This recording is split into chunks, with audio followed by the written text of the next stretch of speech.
Allah, to be honest. Yes, I believe, and I believe in all the prophets. This is and I try to be the best person of my version. Prophets not meant to come and divide. They didn't do that. They came to unite. So what I'm trying to understand is that, do you come from any particular background? I'm Christian, I was born in Orthodox family as well. But my husband is Muslim, and I lived in Morocco, for example, and I had the best example of Islam. Do you know, like when I always like people are the ambassadors of their country, of their religion. Do you know when they're teaching and they're showing the best?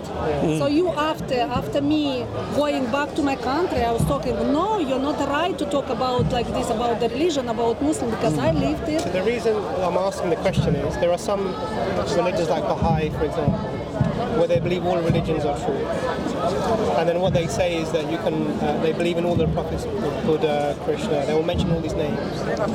And they say, well, like every way is the right way. So the thing I'm trying to understand is, are you the same? That's called perennialism, where everything is every road leads to God or to heaven. Well, some roads are longer than others. And if you believe in God, then you like Jesus used to say, you need to look inside. The temple is inside.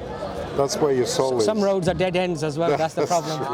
Well, you have to take a diversion. Some roads they fall off the cliff. This is the other problem. That's correct. So, I mean, if Islam was as the Medina Agreement, if it was followed to this day, established like that, we would live in heaven on earth. That's right. We're going to have all these divisions right now. We will be completely different. Again, Shaitan doesn't sleep. No. He's very active. He's hyperactive because his existence is on disbelievers and division. You know what I would say? This is with respect. So one of the tricks that Shaitan can also play, one is to divide, to make you fight. But another thing that Shaitan can do is he can make you think that we should all be completely united, irrespective of someone being heading in the wrong direction. So I'll give an example. If there was a fire, like you have a fire in the house to warm the room, and your child is walking towards the fire, and you have another child walking towards the sofa to sit down, you wouldn't say to them, these paths are the same. You would try and stop the one that's going to the fire because of love for them. Yes. You don't want your child to be hurt. Yes. So what we understand is that there's only been ever one religion, not many religions, only one religion, and that religion has always been the worship of God alone without partners, nothing else. And the prophets come, and the first thing they do is they call the people to worship God alone, and then they advise them to avoid worshipping what they say false gods. And what that means is like this tree, or your desires, or money, or wealth, power. These can become a god if this is your focus. Because that's correct. Yeah. And then whenever the society starts to go away from this teaching, a prophet would come to bring them back. Well, that's why they were sent in the first place. Yes. When Jesus came, he tried to direct. He was a Messiah. My personal view is we believe he's the Messiah. He was a Messiah for the.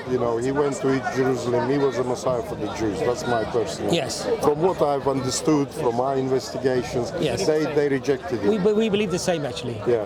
And what has happened is, since then, Jesus said, I will pray to my Father and he will send you another. Yes. And that was Muhammad. He was the second coming. You know what Christians call the second coming. And because of years... I don't think you guys know that you're already Muslim. I mean, because the sister said, I believe in God, and I believe in the last prophet Muhammad, peace be upon him, and I believe in all of the prophets before. This is the Shahada. This is actually the testimony of faith. See, the problem is... I don't know how to persuade you. You're already there. You don't need to persuade us. See, the thing is, people don't have the simple understanding that over the years, when the Bible was devised, when it was put together, when the Quran, the Holy Quran was put together, the mentality was at a different level. And with time, people get advanced with their little technologies, but certain things are left behind, like the spiritual growth, where people should really do that internal work. And we talk about Shaitan quite a lot. we have part of him inside us too, and we need to win that battle between the God and the evil. You know, it's a big, big jihad. Yes, yes. The big jihad.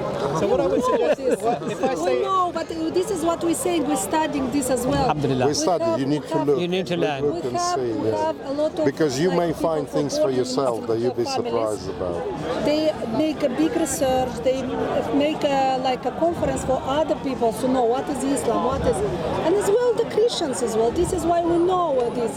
That's why we have nothing to divide us. But you know, the only so I thing. think what I would say then, if you're saying that the best model of a society is the Medinan model, Yes, we we agree say with you this. 100%. We're So the just question saying I would ask then is, are you calling to the Medinan model? I would say that all those brothers and sisters that lost their way and not aiming to get to God, but aiming to get to a position of power or wealth, they should seriously reconsider, because we don't have much time. We really have to make this society work in a different way in order for it to survive. You see, brother, from my perspective as a Muslim, the greatest influence that a person can have on humanity comes from the Creator himself. Yes, Of course. If I try to fashion something that is outside of the explicit teachings of the Creator, it might or might not be successful, but it certainly won't be as successful as what the Creator has established. And to be able to persuade people to adopt a particular system, if it can be established that that system is from the Creator, then you have a very powerful persuasive message. Because now it's not, sorry, what's your name? Edward. Edward Abbas, yes, and sister, your name? Eleanor. So now it's not Edward's opinion, and it's not the Creative Society's opinion.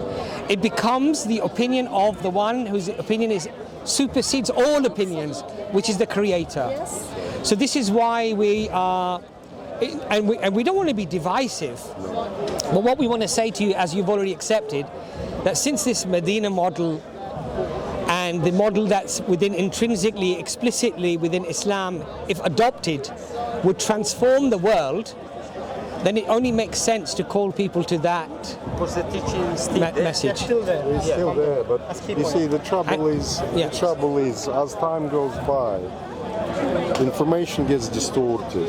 I mean, we can only have to look at what happened to when the Prophet was here. Omar, what did he do? Omar Khattab, yes. And this is a constant strive for power.